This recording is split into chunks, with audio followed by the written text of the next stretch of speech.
So how are you leading in this effort to try to change the narrative? Or are you just saying, you know what, this is what I'm going to do and help the people that are in my congregation? How are you making sure that more people think like this, or at least have this type of conversation so that they can try to change their thought process? Yeah, because I'm mindful that I'm not after Christians. I'm after people who don't go to church. And a lot of churches are just recycling people from other churches. That's not who I'm after. I'm looking for people that smell like weed. I'm at a place, Rashawn. Really, New Birth is the largest land-owning Black church in America. Wow. And so my position to my deacons is, why aren't we not raising cannabis? I'll be able to bring in Black males. They're able to do it legally. I'm teaching them farming. Oh, my God. I'm helping them to enhance the ecosystem.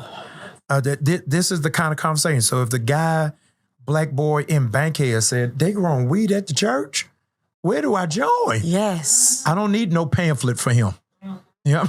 Right. He coming in.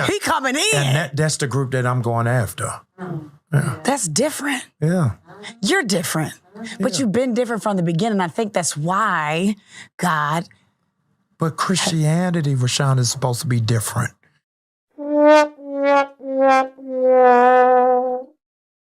Flunked out of Baltimore City College High School. Went to the community college and got a GED. 2005, after studying in Oxford in England, received my doctorate of ministry degree. That would say to me, I'm the man.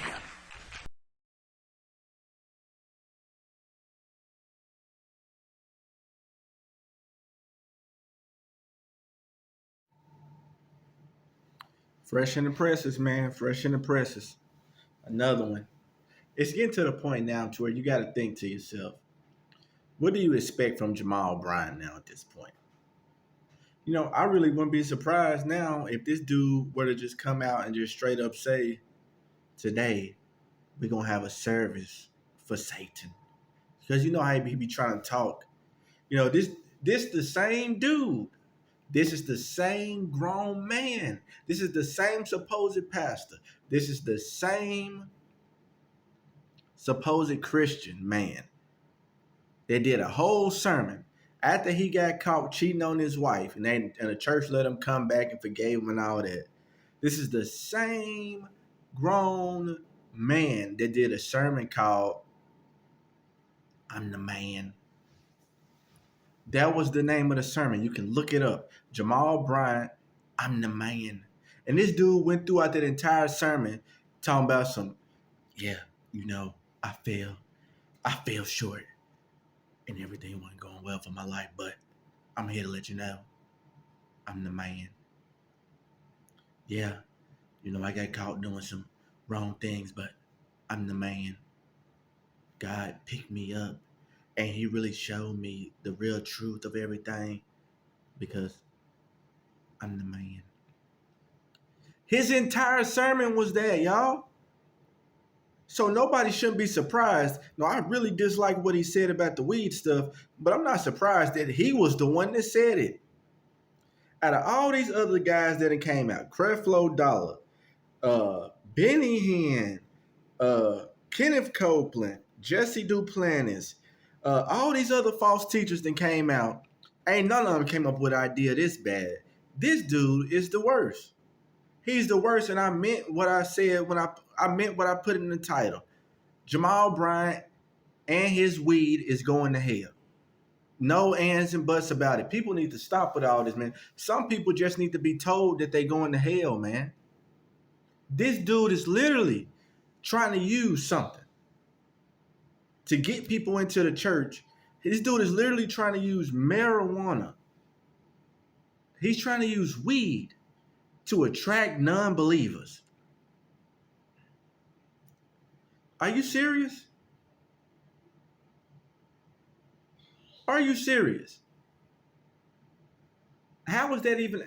How does this dude not fired? That's the thing. Some people really need to write a petition and get this dude fired, man. It's something wrong with this brother.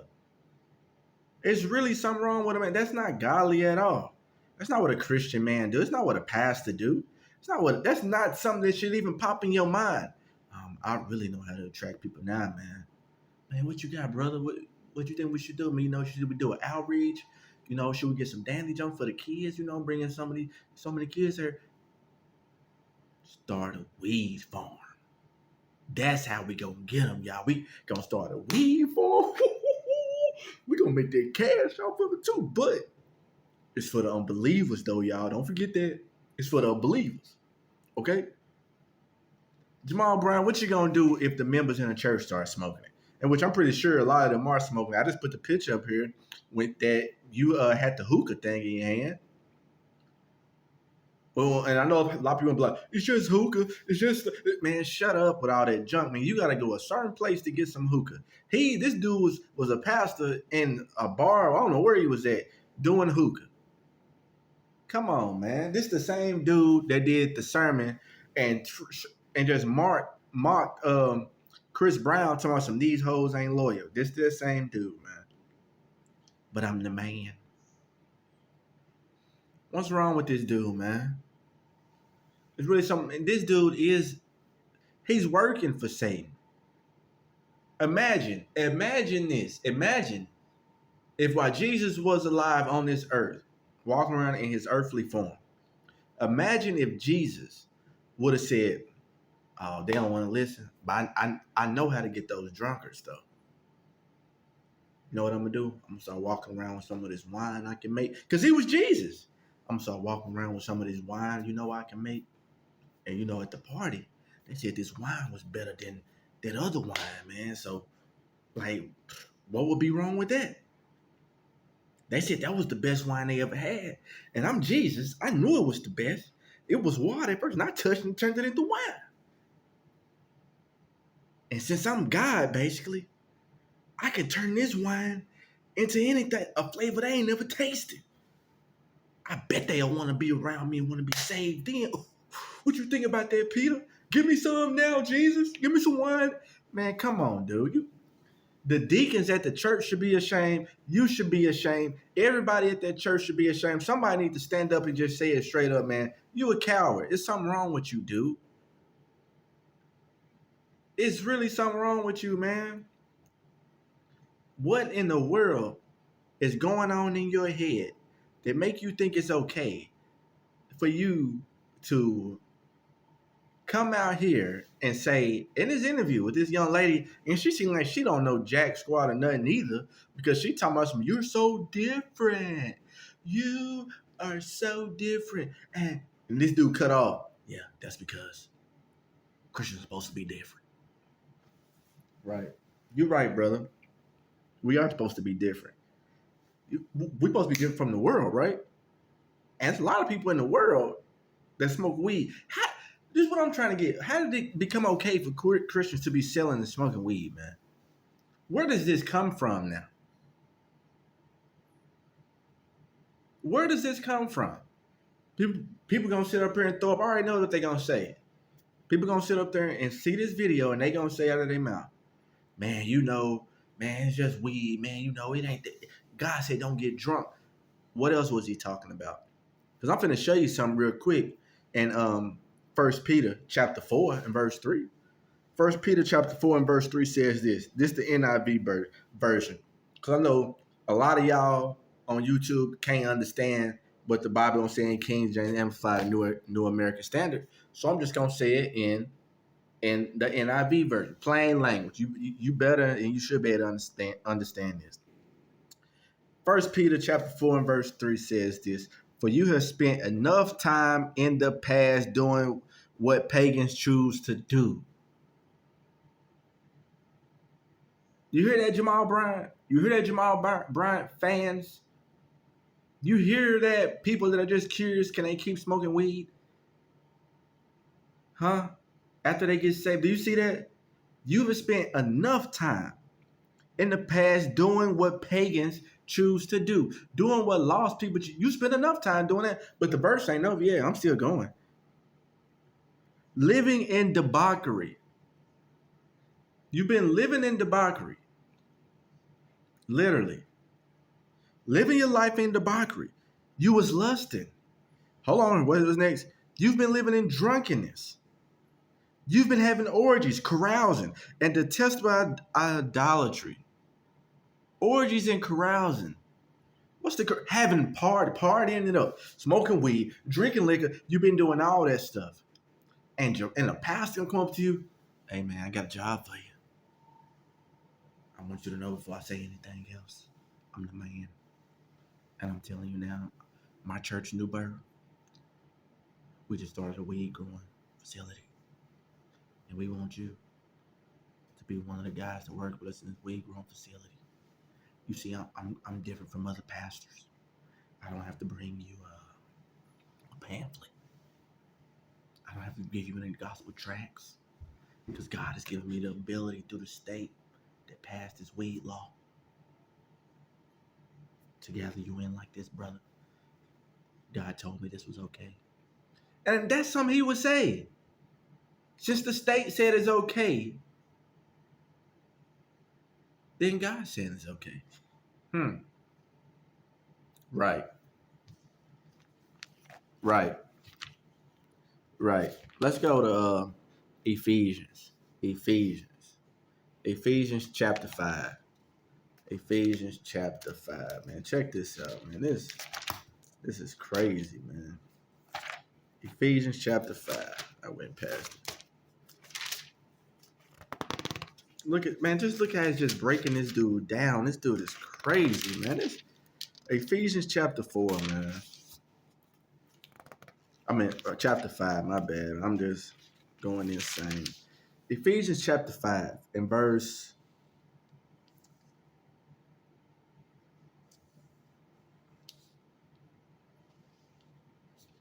Oh, I'm in the wrong spot for some reason. Ephesians 5 and verse 15, yeah. No, I'm way up.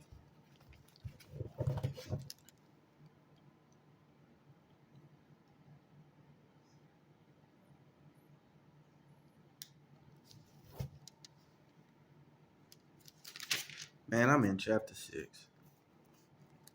Look at this. This is what it say right here.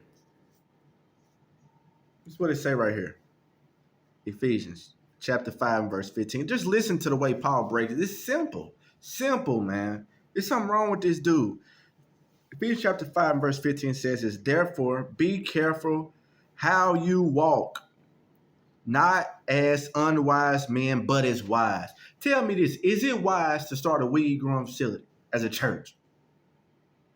Is that wise? Come on, man. This dude, man. Making the most of your time because the days are what? Because the days are good? Because the days are lonely? No, because the days are evil, man. And what you doing is evil. You trying to keep people high and jumped up on weed. So you telling me you trying to get somebody coming there and work for your weed growing facility. So you just gonna be supplying them with free weed? All the people that's on joint, man, I want to come to that church. They got weed over this dude, man. So then, do not be foolish, Jamal Bryant, and do this. Do not be foolish, but understand that the will of the Lord, but understand what the will of the Lord is. The will of the Lord is for you to be saved, man, to live a sanctified life towards him. The will of the Lord ain't to be trying to save people so they can smoke weed. And man, your members gonna be up in there high. And I know you probably be high when you be preaching. You can tell the way you look. You can tell the look on your face, brother. You be high when you be preaching. Come and you just exposing yourself. Only a weed head would think of that. Oh man, that'll be like if I was a pastor and I just got an idea and I'm gonna say it in front of the whole. Now I'm gonna do just like I'm gonna get on the interview and I'm gonna say it. Yeah, I really been thinking about starting like a little, stripping is legal. It's legal. Really been thinking about us starting like pole dancing, stripping thing. There's a lot of young ladies out there that's really doing that. You know, it could be part of our women's ministry.